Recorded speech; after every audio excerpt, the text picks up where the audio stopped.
এই শোক দিবস ছাড়া ঢাকা 5 আসনে উলিকালিতে একটা শোক দিবস হতে দেওয়া হবে না।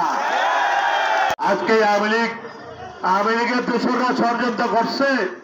তারা বিভিন্ন মন্দির, বিভিন্ন হিন্দুদের জায়গা জমি দখল করে বিএনপির উপর বিভিন্ন ভাবে বিভিন্ন কালার করবে, বিএনপির উপর তারা অভিযোগ আনবে।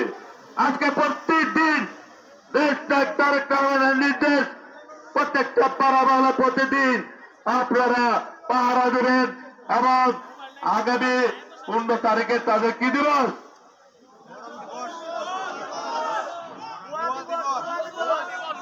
শোক দিবস।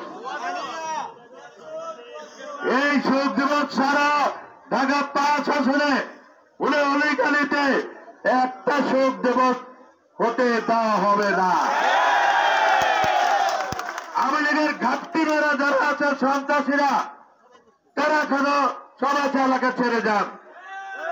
আপনারা আমাদের নেতা কর্মীদেরকে বাড়ি ঘরে থাকতে দেন নাই, আপনারাও থাকতে পারবেন না। আমাদের আওয়ামী লীগের মধ্যে অনেক আত্মীয় স্বজন আছে, কিন্তু তাদের দ্বারা আমাদের কোন উপকার হয়েছে?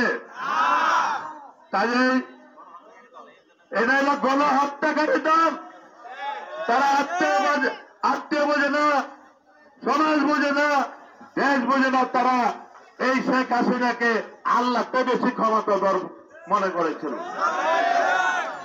তারা মা বাবার নাম, আল্লাহর নাম যতটুকু না লইছে, এই শেখ হাসিনার নাম তুমি দেবে তারা লইছে। কি বলে? হযরত হাসিনা স্লোগান ছিল তাদের। আমাদের এই আলেম, এই মুসলমানরা ধর্মকর্ম করতে পারে নাই।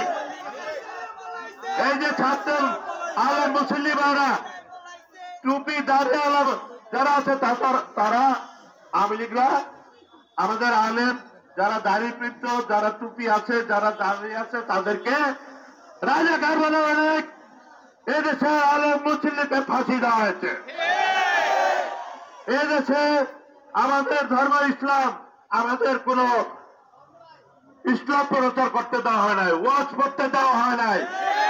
এই মসজিদ মাদ্রাসায় বঙ্গবন্ধুর নাম নিয়ে ওয়াজ করতে হয়েছে, শেখ হাসিনার নাম নিয়ে ওয়াজ করতে হয়েছে। একটা ফ্রাউনের রাজ্যে এই বাংলাদেশটা একটা ফ্রাউনের রাজ্য তৈরি করেছিল। আজকে আপনারা জানেন আমাদের এই স্বৈরাচারী সরকার কত অত্যাচার করেছে, গুম খুন তো করেছে। অনেক আলেম ওলামাদের এবং আমাদের অনেক সেনাবাহিনী কর্মকর্তাদেরকে, পুলিশ বাহিনীকে আয়না করে আটক রেখেছিল, আয়না করে এই 15টি বছর আটকে রেখেছিল। আপনারা জানেন এই সরকার পতন আগ দিয়ে আমাকে কি মিথ্যা মামলা দিয়ে, ট্রেনে আগুন পুরানো মামলা আমাকে দিয়ে সে আয়না ঘরে আমাকে রেখেছিল। আর আমরা যদি এই সরকার পতন না হতো, আজকে আমার সেই আয়না ঘরেই থাকতে হতো। আপনাদের আন্দোলন সংগ্রামের মধ্যে দিয়ে আজকে খালেদা মুক্তি হয়েছে। ইনশাল্লাহ যত কর্মী এই স্বৈরাচারী সরকারের বিরুদ্ধে আন্দোলন করতে গিয়ে মামলা হামলা শিকার হয়েছেন, তাদের মামলা ছেড়ে প্রত্যাহার করা হবে এবং কোন আওয়ামী লীগের সাথে কোন আঘাত চলবে না, কোন আওয়ামী লীগের সাথে কোন আত্মীয়তা চলবে না। আমরা মিছিল শুরু করবো। মিছিলটা সুশৃঙ্খল ভাবে, আপনাকে ঘোরাঘুরি করবেন না, সুশৃঙ্খল ভাবে আমরা শান্তি মিছিল করবো। সবাইকে ধন্যবাদ। খালেদা জিয়া জিন্দাবাদ, শহীদ জিয়াউর রহমান, তারেক রহমান জিন্দাবাদ। আসসালামু আলাইকুম।